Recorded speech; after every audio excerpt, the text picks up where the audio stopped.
afternoon once again. Thank you for being here for this very special first episode of what we envision as a continuing dialogue, spotlighting India's evolving relationships across Latin America and the Caribbean. Today, we begin with Uruguay, a nation rich in cultural clarity, policy openness, and economic promise. Before we begin today's conversation, I would like to take you into our world, a glimpse of how JJ Enterprises is building bridges between India and Latin America and Caribbean countries, not only through trade, but also through publishing, creative media, and cultural collaboration. Here is a short introduction for us.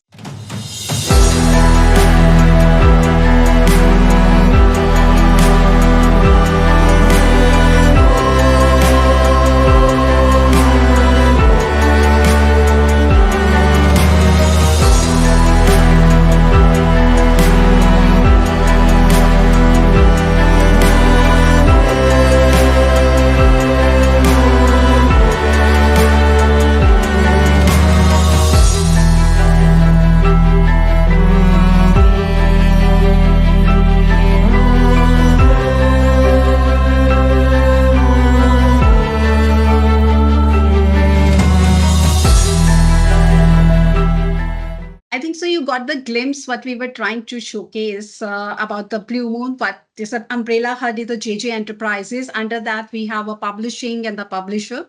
So now, without taking, I would love to talk about the evening we have curated.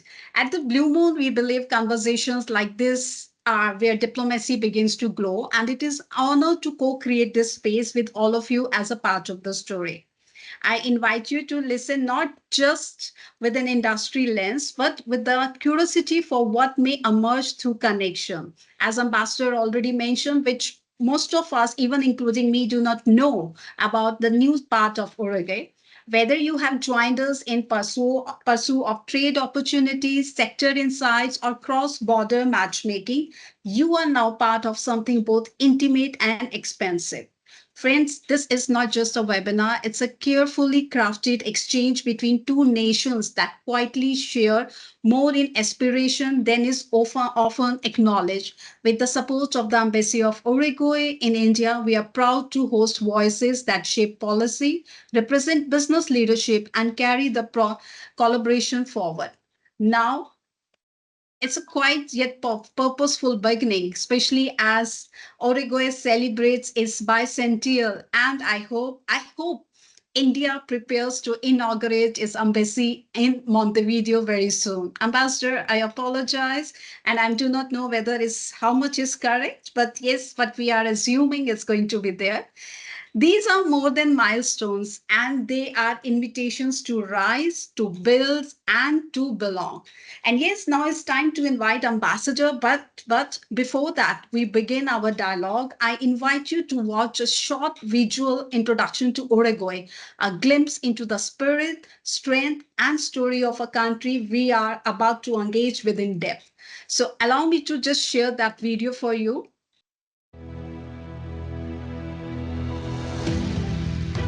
Do you know why they choose us to boost their business?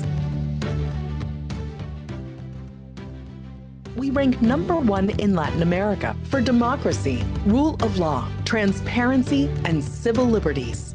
Uruguay provides certainty. We are one of the top performers in ESG factors, ranking 2nd in the world for clean energies. We offer financial freedom and outstanding tax benefits. We produce food for over 30 million people, while we are pioneers in IT, the first exporter per capita in the region. We are proud to be the only country in the world with full implementation of the one laptop per child program. We speak Spanish, yet we communicate in multiple languages. And we are at the forefront of life quality in Latin America. Now that you know why, come, test, and invest in Uruguay. Now I'll definitely take this moment and the pride to invite the ambassador to speak about Uruguay. But before that, allow me to read something about him. A distinguished diplomat and a seasoned professional with a background in journalism and international relations. Currently, he is serving as the ambassador of Uruguay to India. Also, he is the coordinator of the group of GRULAC countries. With extensive experience in global diplomacy, he was the ambassador to Germany from 2012 to 2017. Director of the Diplomatic Academy and the Consul General in Rio de Janeiro. He has also represented Uruguay in the United Nations, serving as the first delegate for the Peace and Security Council, Decolonization, and the First Committee. Throughout his career, he led initiatives in international corporations, including combating drug trafficking between Bolivia, Chile, Colombia, and Paraguay, and also advancing peacekeeping missions in Georgia, Sierra Leone, and Democratic Republic of Congo. He played a pivotal role as a chief negotiator of the Uruguayan delegation in illicit arms convention and contributed significantly to Uruguay's energy agreements with Brazil. He was elected as vice president of the 55th UN General Assembly. He actively participated in multilateral negotiations, including G20 talks and Mercosur discussion. He has been a key negotiator in global forums such as UNASUR and the World Trade Organization. His contribution to cultural diplomacy include revitalizing the Brazil Uruguay Cultural Institute and co-founding the Foreign Service graduate entity at the University of the Oriental Republic of Uruguay. As an author and conference presenter, he has shared many expertise on topics ranging from universal disarmament to Latin American diplomacy, and he continues to influence international policy through his work in foreign relations, fluent in many languages, definitely Spanish, English, German, and so go on. So, Ambassador, over to you. Okay, thank you. I'm sorry to bother you with all these long issues about me. But the most important that I'm encouraging right now, of course, is here in India, where at the same time I have to do with Sri Lanka, with Bangladesh, and with Nepal.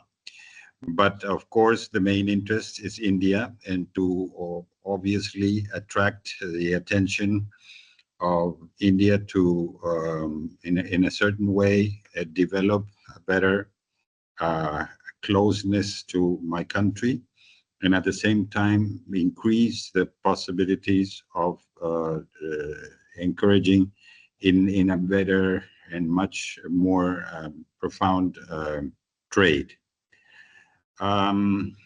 Although there are many things to say about Uruguay, one of them is that Uruguay is one of the most underrated countries in the world. Visitors say that they haven't stopped thinking about what they witnessed in Punta del Este. That was truly magical. Montevideo, Colonia, La Paloma, and Cabo Polonio, to mention some places. A small country of 3.5 million people, sandwiched between regional giants, Brazil and Argentina, quietly building something extraordinary. Uruguay made a different choice. Patient, intentional progress towards a digital future. The results speak for themselves. The fiber optic internet coverage is in 98% of the territory. The highest democracy rankings in Latin America, over 70% of government services digitalized, no capital gains tax on startups, but numbers are only part of the story. What strikes the most is the mindset. In Uruguay, young founders don't dream of leaving for Silicon Valley. They dream of building the next dLocal, the fintech unicorn that IPO'd on NASDAQ at 9 billion valuation.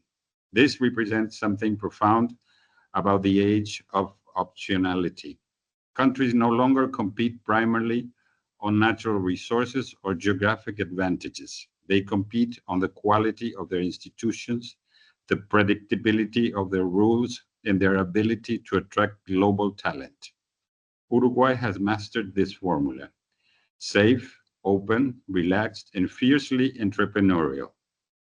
Montevideo is emerging as a hub where Latin American ambition meets European quality of life. While other nations in the region changed course with each election cycle, Uruguay built trust as infrastructure. Stable institutions became their competitive moat. For those who have traveled to many countries over the years, observing how nations have been evolving in the digital age, Uruguay stands out as one of the most thoughtful transformations. The country isn't chasing every trend. It's making deliberate choices about what kind of nation it wants to become. This July, we're bringing the Draper Founders Program to Montevideo to work with exceptional preceded startups. 10 days of intensive mentorship ending with Demo Day, where top performers can win scholarships to Draper University and access to our Angel Club. But this program is really about something bigger, recognizing Uruguay as an emerging hub in the global startup ecosystem. In a world where talented people can build from anywhere, countries like Uruguay represent compelling additions to our portfolio of places. The future belongs to nations that understand this new dynamic, that stability, trust, and digital infrastructure matter more than traditional metrics of power. Uruguay might be just the most underrated country in this transformation. But one of the reasons why I'm here is precisely to give a little bit more elements about how Uruguay has developed itself. Particularly, we are celebrating the 40 years of the regained democracy that we have. That puts us very close to India, of course, the biggest democracy in the world.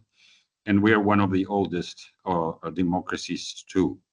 So we expect that all these elements can get together and make of this friendship something that has already had 75 years of completion to grow up in a better way. So, as you know, Uruguay also has some other interesting factors, like the fact of being the second country in the world to incorporate renewable energy. We are second after Denmark, that is in the first place. And there we're also lining up with India, that is also getting into this track.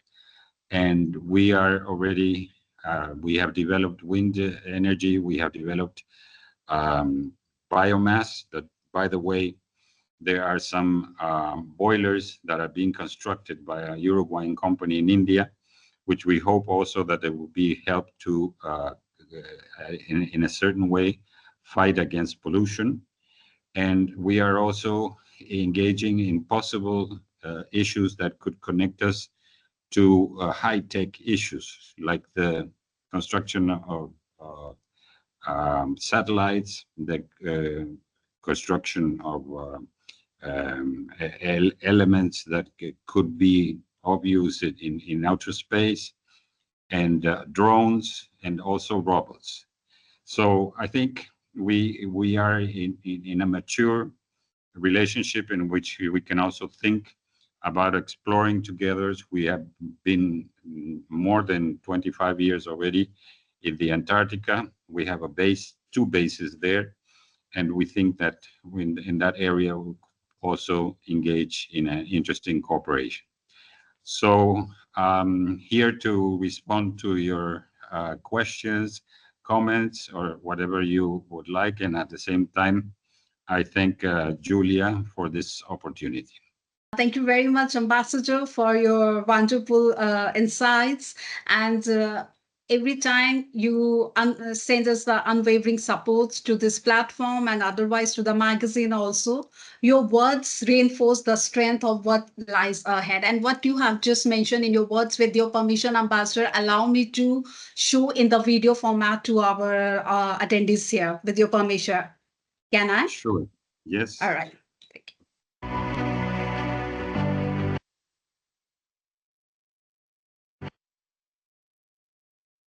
innovations, surprises, and advances.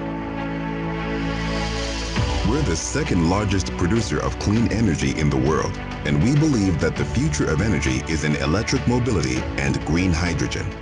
That's why we developed H2U. By becoming a leader in renewable energies, we'll achieve carbon neutrality by 2050. We were the first in the world to give every child in school their own laptop. We are third in the world in per capita software exportation. We are leaders in e-government in the region and have integrated the D9. We have the largest fiber optic and telephone coverage in the region. We are advancing in 5G and in sustainable production, as well as low-emission technologies in order to develop the circular economy and Industry 4.0. Our entrepreneurial system in information technology is more than 30 years old. Today, large companies such as Mercado Libre, Globant, BASF, or Nestle have chosen us to set up their factories. Volkswagen chose Uruguay to launch its electric car in Latin America, while the Uruguayan unicorn D-Local is breaking records on Wall Street. We develop and test the most popular video games on the planet.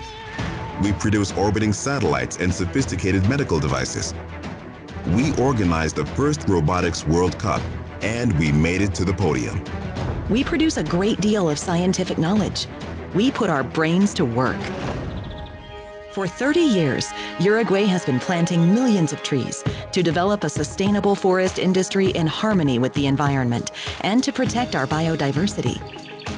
We complement this with our work in livestock production, capturing greenhouse gases. Meanwhile, our native forests are growing year after year because we're nature-friendly. We have evolved made in nature to produce the best meat in the world. We were pioneers in deploying a traceability system that allows us to identify and follow each one of our 12 million cattle, which are the fruit of a unique genetic line with 400 years of history. We bring quality food to the world, such as meat, fish, soy, malt, rice, citrus, wheat, dairy, and multi-award-winning wines. We are so disruptive that we are selling caviar to Russia, coffee to Colombia, olive oil to Spain, and genetically modified mice to Japan. We breed movie horses, produce high-end car leathers and wool, and textiles that end up on the cover of Vogue, being worn by Greta or in the windows of Chanel, Cole, or Stella McCartney. Our creativity allows us to export design in fashion, architecture, graphics, and jewelry. Our talent and landscapes are reflected in series and films that we produce for Amazon, Netflix, Disney, HBO, and Sony. One of the Rolling Stones gave his daughters a Uruguayan lute guitar to learn. Made in Uruguay leaves you electric. We have spirit and a way of thinking. We are determined. It's our time. It's Uruguay's time. A country with a human scale, creative, hardworking, serious, relaxed, that breathes freedom at every turn and conquers the world with each quality product that we produce. Unusual, free. Test Uruguay.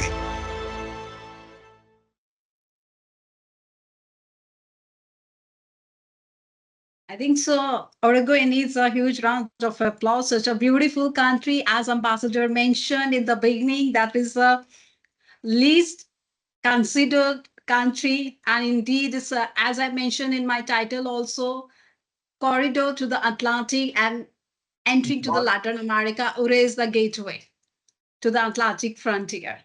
So, Ambassador, on this, I'll allow me to invite our industry lens from the pharma industry. He would like to speak on pharma industry to enter in Uruguay and what are the business opportunities and challenges. So it's my pleasure to invite Mr. Umang Patel, founder and CEO of Janet Health Services. Hello. Hello, everyone. Thank you, Jjuliaa, Allow for me to read a opportunity. few lines about him. As I mentioned, that he's the CEO of Janet Health Science, is a seasoned leader in pharmaceutical industry with over a decade of experience. Prior to, he held multiple leadership position at Cipla across multiple vertical finance, business development, M&A, and leading his B2B exports in emerging markets. His expertise portfolio, go-to-market strategy, and scaling businesses.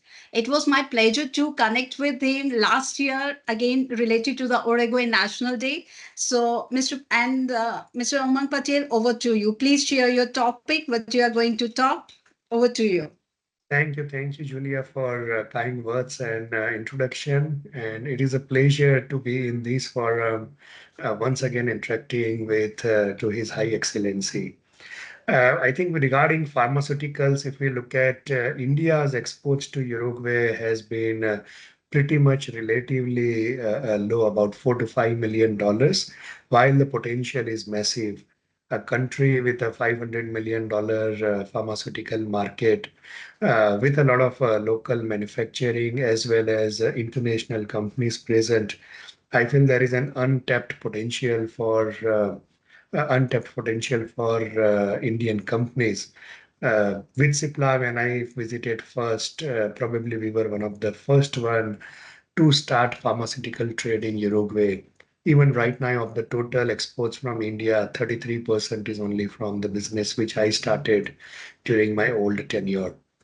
Uh, some of the challenges what we faced, and in fact, since last 1 year, what I have been trying to set up as a new venture for a market like Uruguay is there are threefold.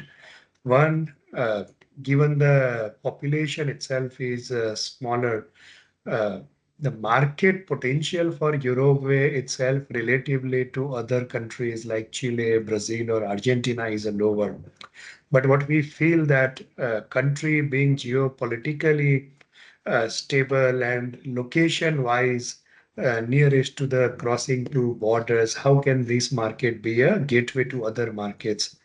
There are a number of companies, local pharmaceutical company, Mega Labs, which has operations and manufacturing site in Uruguay, and they have been able to scale their businesses across countries in the Latin America. And that is something quite I would be very keen to learn and understand how, as an Indian company, can do the same, starting from a Uruguay, replicate a success of companies like what Mega Labs has been able to do. I think two, three key challenges which I have been encountered is number one, in a pharmaceutical, for any investment-led opportunities, generally companies prefer to have a local partner who understands the culture, regulatory, uh, uh, geopolitical dynamics, uh, to de-risk themselves from the local while we bring the technology, know-how, and then the rest of the expertise to the market along with the capital. But I think given there has been a lesser interaction between the business, I would say the business forums of the both sides, I think that's where one of the gap, which I would feel number of interactions with, as an example, with Chilean companies have been way more higher versus companies in Uruguay. So would love to see how we can have a more networking events which help us identify right partners with whom we can establish our ventures. As an Indian company going to a new territory, the most successful businesses historically which I have scaled are through a local partner. And I think this is the model for us to go, where local partners takes care of the local nuances while we bring on our global expertise. And that kind of a collaboration works beautifully. So that would be number one. Second would be around market intelligence.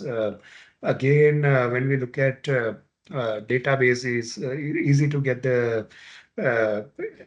the reports on Brazil, easy to get reports on Argentinian pharmaceutical market, what products sells who, the procurement agencies, how the pricing structure and etc. works at. While when it comes to Uruguay, I think we are not able to get as much market intelligence reports, which helps us understand the dynamics. In fact, I'll tell you, last month I visited almost five Indian pharmaceutical companies while I was representing access to Latin America. All of them asked me the same question. Uruguay is an untapped market. We are not there. We don't see many companies there. Can you open it for us? And then the question was, what product portfolio? Fundamentally starts with what is the need of a market which we can solve for. And for that, what we require is a bit of a market intelligence, and those kind of an intelligence wasn't available at the hand. I'll share a story at Cipla when we were able to enter Uruguay. Uh, a young entrepreneur reached out to us, happened to be he finding us, and he brought us an opportunity. He identified that there is one product which is globally patented, but in Uruguay, innovator did not patent that product. And he said, look, you can't sell to anywhere else, but you can sell it in Uruguay. Currently, it is a need of a country. Innovator selling it at $150. It was a GSK. He said we can bring it down to $50 of the price and service the product to a much catered need of it was for a pediatric indications. And through that, we were able to break through one product. And then we understood, okay, there is a potentials like these exist. And then that led to a three more products, which were in fact launched 1.5 years ago, all in the areas of ARV, where government used to spend almost $100, $150 on an average per product. We brought it down to $30 to $50. So these kind of intelligence, if we can access to it, it can help us bring the solutions to a country and to the benefit of both parties. So this would be a second.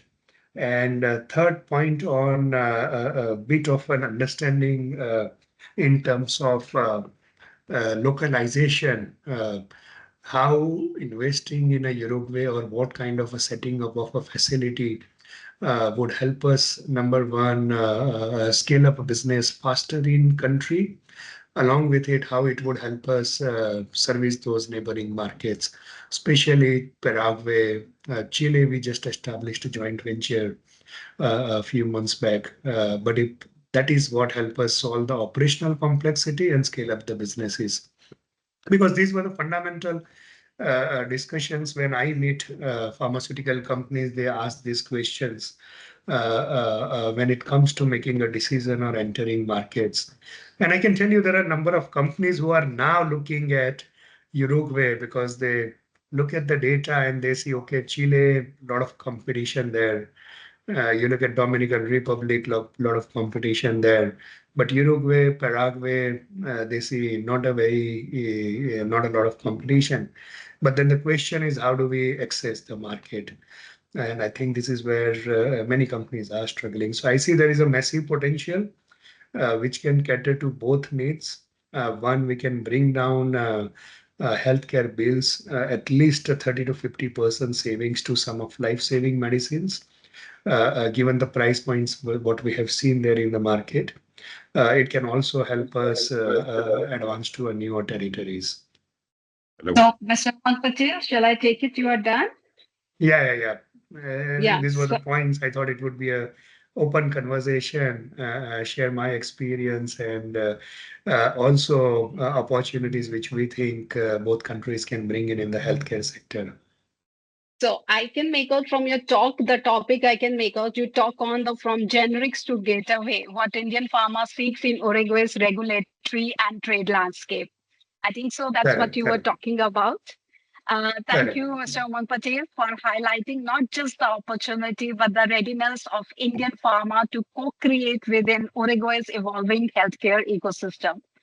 Now it's my pleasure to welcome Mr. Alfredo Gere, a multifaceted Uruguayan entrepreneur, cultural promoter, and connector of global minds with over 50 years of experience in public relations and international engagement. Alfredo brings depth, charisma, and lived history to this dialogue. Good morning, Mr. Alfredo. Now, okay, I am Yes, encountered yes. in Mr. Uruguay. Alfredo, as I mentioned, he is a multifaceted entrepreneur from Uruguay. Ambassador, we got very talented men from your country to who is going to talk on a very interesting topic. The Uruguay beyond numbers, a human gateway for Indian business diplomacy.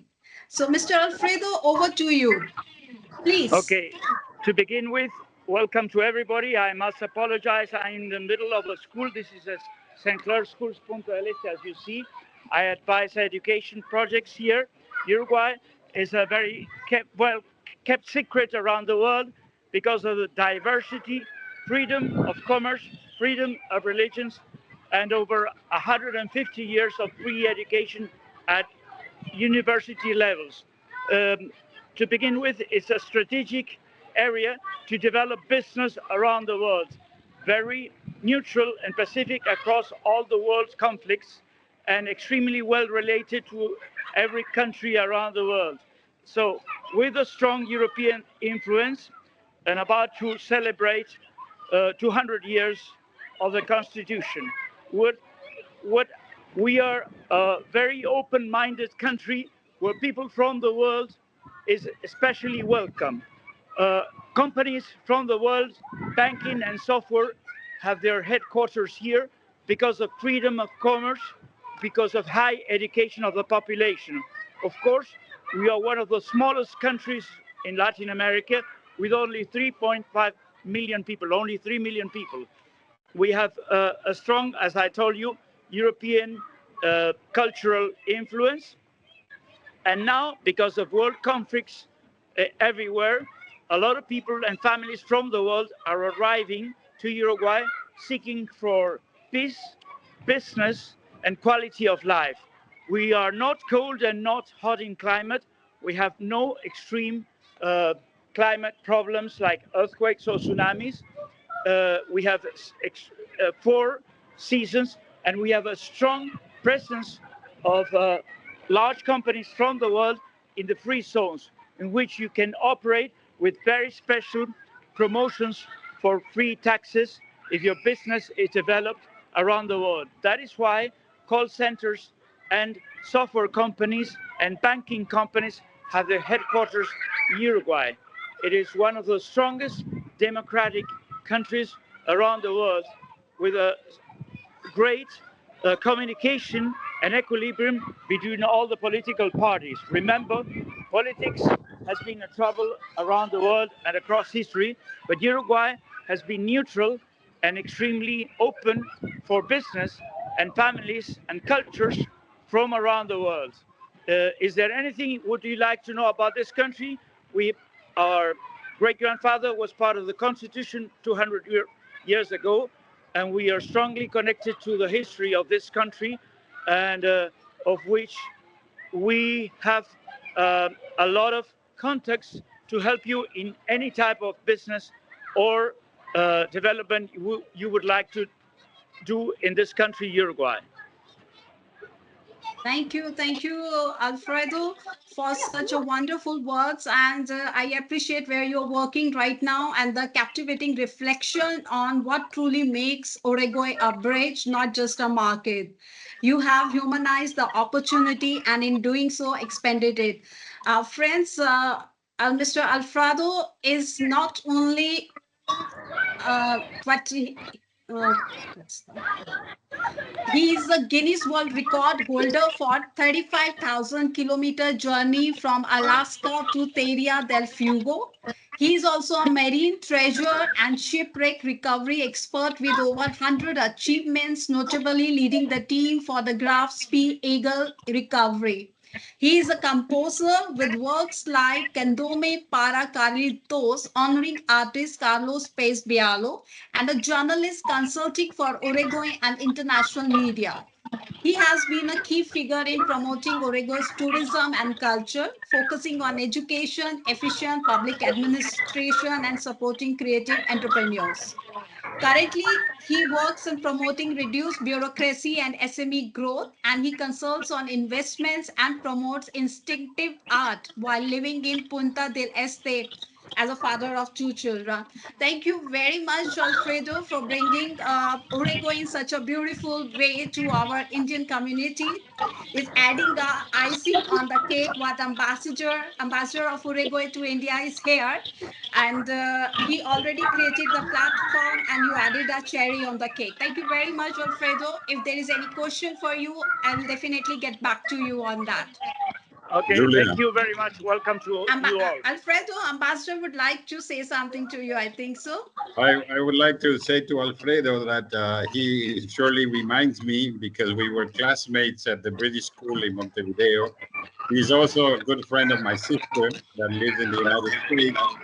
And we commend very much what he has been doing with this recovery of some of the elements of the Graf that had to do when my grandfather was foreign minister of Uruguay, and that he has very bravely recovered, and that we think that it should be something that the country should give it more importance.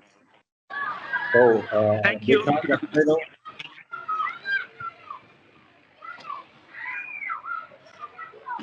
Sorry. So I send you a big hug, Alfredo. Thank you very much. Good hug for you also. We have a lot of sound at the back with the kids here in the St. Clair schools, Punta del Este. There's a lot of Yes. schools here and a lot of bilingual schools. People from over 30 countries are discovering Uruguay and coming to live to this paradise. Yes. Thank you. We can make out, Mr. Alfredo, and thank you very much for your time. Let me come back to you with the questions, and we'll bother you again with our Indian companies if they have something to get connect with you in the support of the ambassador here. Wish you a good day ahead. Sorry, the sound doesn't get here so clear because of the background Yeah. sound. Alfredo, I'll let you do your things. Thank you very much. If you can mute, you can be part of the meeting. And later on, we are going to have a question answers. If any audience has any question for you, I will ask you. If you're comfortable, you can just mute and be part of this meeting. Okay, thank you very much. I'm always help you to support any type of project you have in your mind Thank you regarding very much. Uruguay. Thank you very much. Thank you very much for your time. So friends, we are coming to almost end of this session. But before that, as the idea to organize this Latin America series is not only just to have ambassador or one company talk. Idea is to expand businesses from both sides. That's why we are here.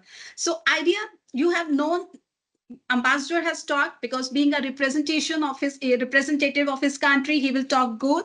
But we brought a local person from there who talk high, who talk what about Uruguay. You have heard yourself. So let's move on to the business matchmaking. Here I would like to show you something, how we are planning to do a business matchmaking and what I request from your end.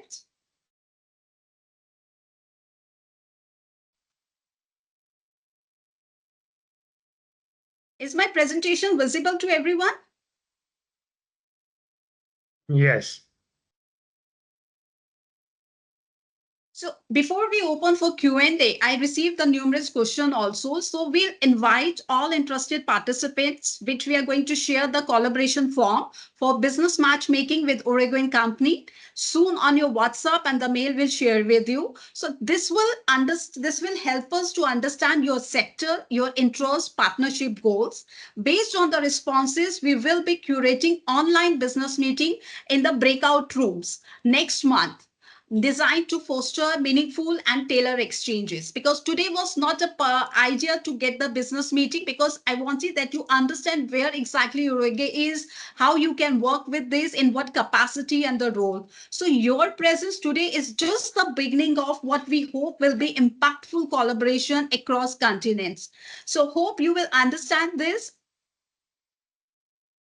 business matchmaking and sector insights, what we are going to do, strategy decision making, importance of matchmaking, and sector specific, what I just spoke about.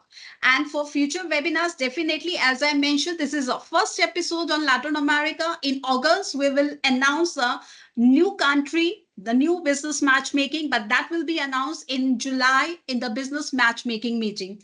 So now is the time for a Q&A. Although the people who are present, they have shared their questions. So am I going to ask your question or you raise your hands? I will put you on the spotlight and you can ask your question with your name and organization.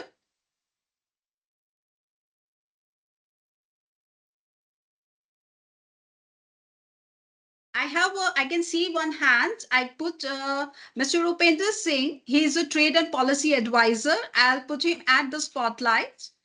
Ambassador, here's a question for you. Mr. Rupender Singh, can you open your, can you switch on your... Yeah. Yes, thank you. Thank you, Gangwani. And I really appreciate. Can you hear me, all of you? Yes, we Yes. can. We can. Thank you, Excellency. Vividly remembering our interaction during the Vibrant Gujarat, if you are remembered. This is Mr. Singh, Executive Vice President on the Chamber of Commerce. Yes. Please I know that go ahead. you may not be recognized because I'm sitting in the remote area, a far distant from Dehradun at this moment, in extremely at hilly terrains now. So anyway, I have a very poor connection at this moment. I will try to, since we had a very close interactions and you are the strong partner for ISA. As we, regarding, decarbonizing our shipping and decarbonizing the entire, the shipping industry vessels, marine industry. If you are remembering, this is one point, and how strongly we are moving towards to the renewable energy collaborations between India and Uruguay, which is very, very important in terms of meet out the growing demand of our MSME of EV vehicles, like setting up already some top companies are setting up their semiconductor plants here, like Dixon, Tata, Vedanta, Micron, all at, in Gujarat. So I would like to ask you how you going to, the collaborate and how you moving forward on these, the growing demands and to meet out your EV vehicle requirements as since you are on the technological, the advanced. Okay. Can I answer? So I want, yes, yes. It is not, the answer. I'm asking you, what is the progress today? And apart from this, when we are going to, the launch, either Air India or Air Uruguay directly, the flights, which is very, very important. Very, very important. Okay, Mr. Singh, we heard you. Let Ambassador answer your question. Ambassador, over to you. Yeah, thank you. Yes. Thank you. Thank you. Well, as you know, Uruguay has embarked itself into a very strong policy that has to do with e-mobilization. We have already started importing buses. They come generally from China because the prices are much lower than the ones from India.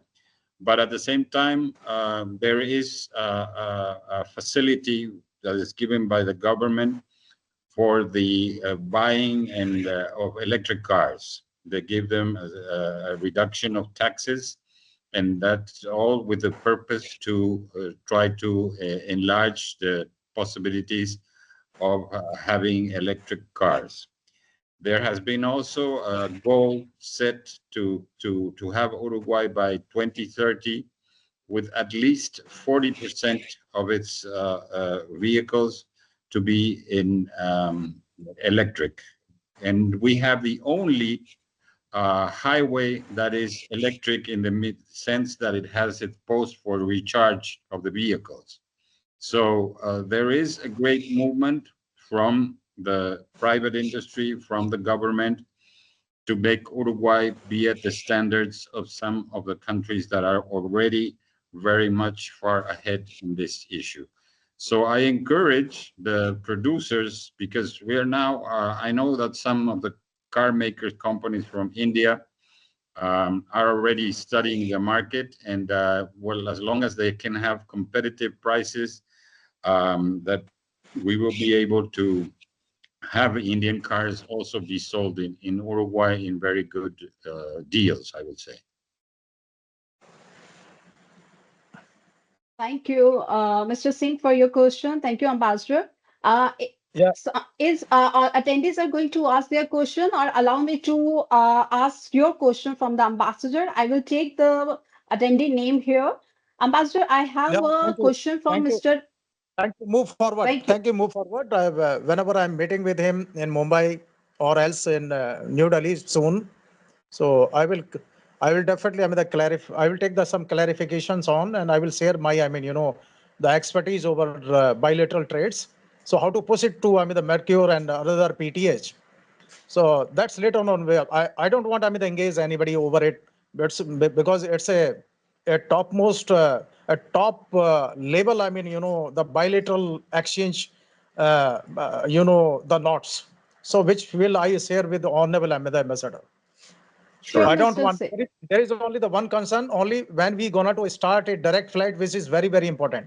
Since we had already done the research over how to en route Air India or else any Indian Airlines directly. The flights en routing through Zimbabwe. Maybe as you have seen, the Zimbabwe Airlines was the oldest Mr. airline Singh, in collaboration with India.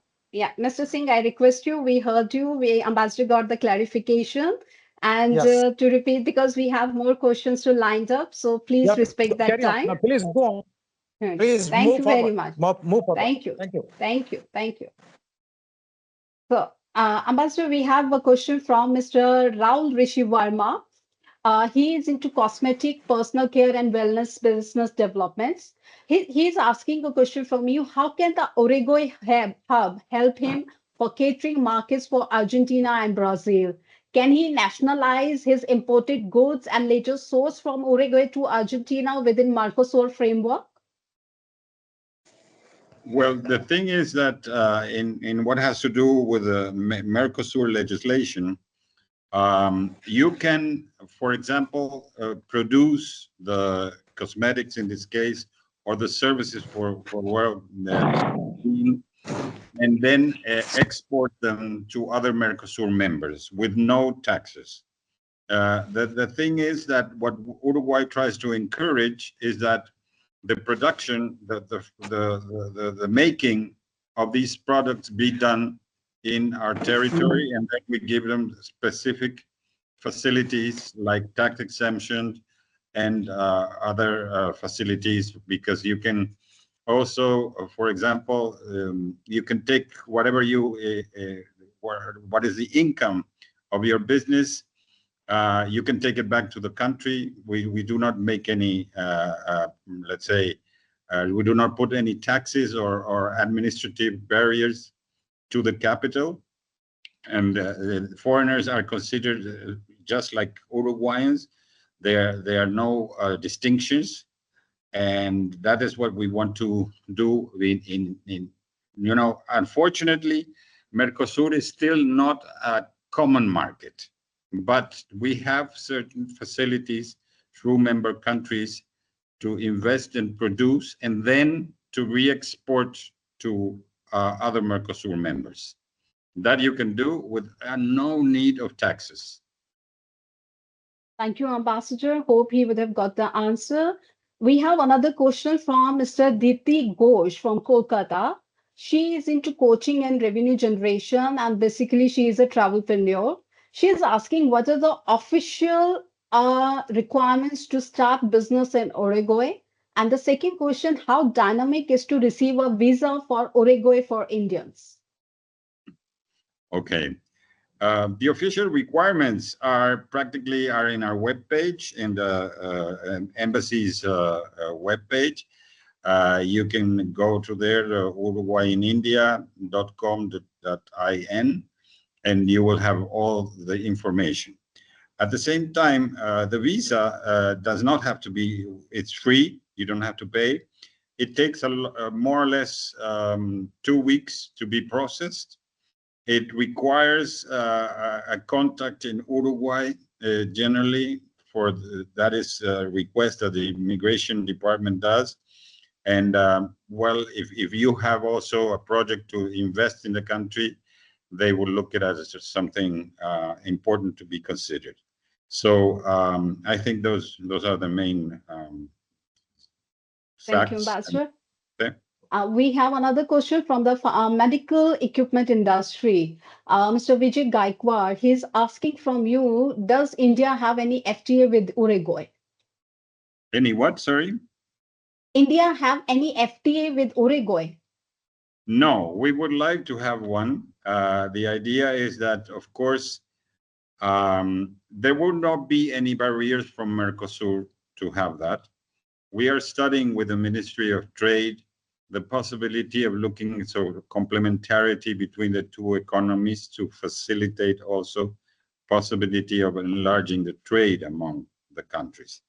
But we do not have an FTA yet. I think that it's a great moment because India is already embarked in many, the one with the United States, the one with the UK, the one with the United Arab Emirates, a couple of others that really show the position of India of opening its market. And we would also like to be there as one of possible facilitators of this thing that will surely enlarge trade. Ambassador, thanks. So we have another question from ANBM Venture, Dr. Andy. He's a director of this multilateral agency. He's looking for investment initiative in Uruguay. What are the ways, or is there any website, how he can go through that? The official entity that has to do with the investments in Uruguay is Uruguay 21, Uruguay 21. That you can go through it to www.uruguay2xx1.com and then you access to their webpage and you see their requirements. It's also in English, so you can find all the specific areas in which you are interested.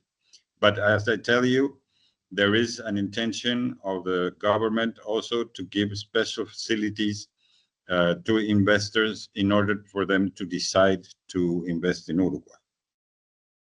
Okay, thanks, Ambassador. We have another question from Ashoka Buildcon Company Limited. Mr. Vyom Prakash has asked this question that how many infrastructure companies from India are already active in Uruguay?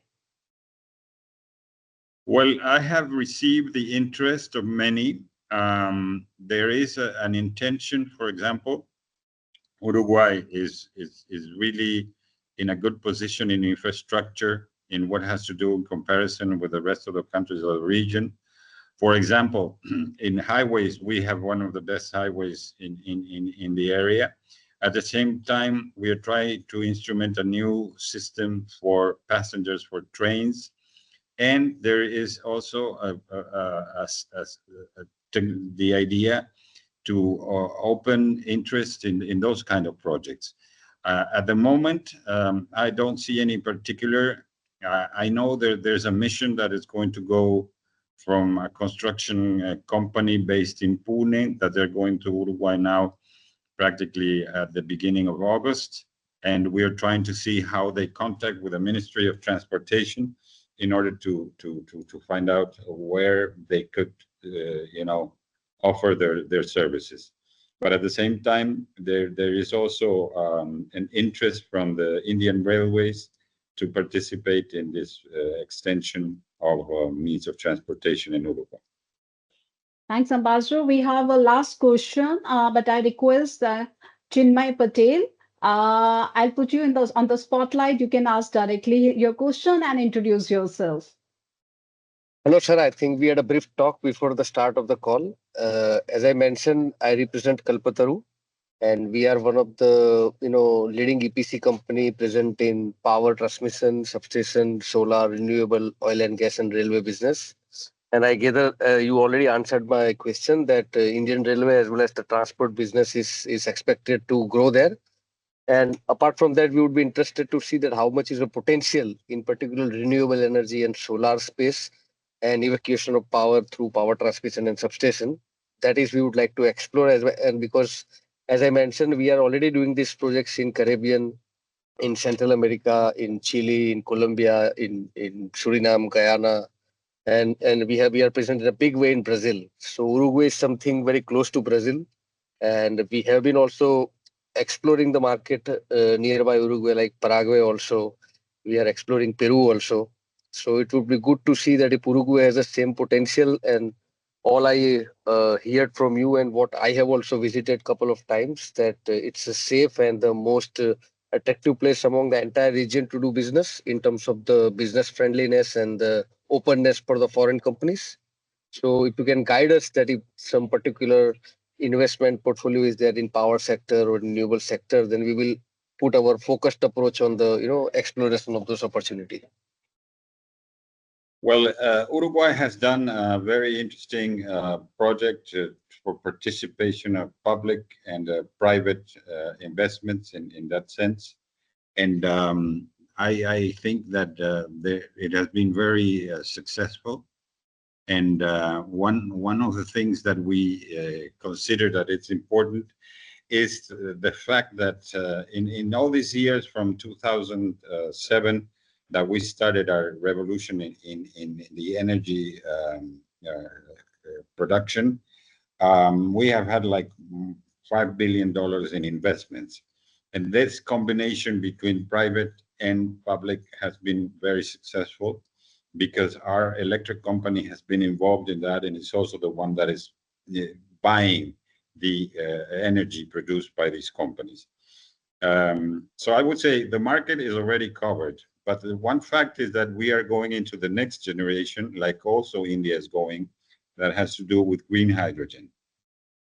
And you know that green hydrogen is produced departing from renewable energy, and it only can be done in countries that have sufficient network to do so, and Uruguay is one of them.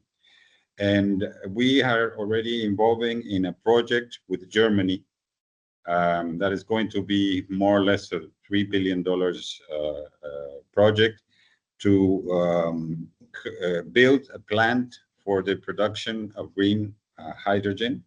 And you know that green hydrogen will probably be the fuel for airplanes in the next years. And that is something that we think that India would have a great potential also to involve in a common project. Thank you, sir. Welcome. Thank you, Chinmay. Thank you, Ambassador. So, friends, we are coming to this closing of this meeting, or this episode, rather, I say. And once again, thank you all for being a part of this meaningful first step in our Latin American Caribbean series. I was saying that today's dialogue was more than informative, it was connective. We saw how trade is shaped not just by policy, but by people, not just by numbers, but by narratives. To our distinguished speakers, starting from His Excellency Alberto Guani, Ambassador of Uruguay to India, thank you for your insights, your clarity, and your vision. To our other speakers, Mr. Umang Patel, from Janet Health Service, and Mr. Alfredo, who really brought the Uruguay live in this meeting. To our attendees, thank you very much for your presence and engagement. This is just the beginning. We invite you all to fill out the collaboration form, will be shared in your WhatsApp and email, which can continue building this bridge together for business matchmaking next month. And not forget, in the month of August, we open the door to another country, another story, and new opportunity for the partnership. We will announce this in July business matchmaking meeting. Until then, stay curious, stay connected, and keep your eyes on the blue moon. Thank you very much. Have a good evening there. Jjuliaa, may I just come in? I will request Ambassador's email ID because we had a short chat in the beginning when you were not available. So I just Again, request Ambassador's email ID. I will share it. Ambassador, can I send him my message? Sure, yes. Yeah, Okay, I will Ambassador. share it with you. I will Sure. meet you soon. We have a renewable energy project also where I have an investor from Europe. and he's ready to look into a shovel-ready project where there is already a PPA signed, and they are interested to invest in a renewable energy project, especially in the PV project. Great. Thank you, Jjuliaa. Thank you. It's been a pleasure Thank to you, participate, and I'm hoping that many of these bridges that we're trying to build can get into nice, interesting realities. It will be. Thank you very much, Ambassador. Have a good evening. Thank you, everyone. Have a good evening. Stay connected. Thank you. Thank you. Thank you, Thank you, everyone. everyone. Bye-bye. Bye. Bye-bye.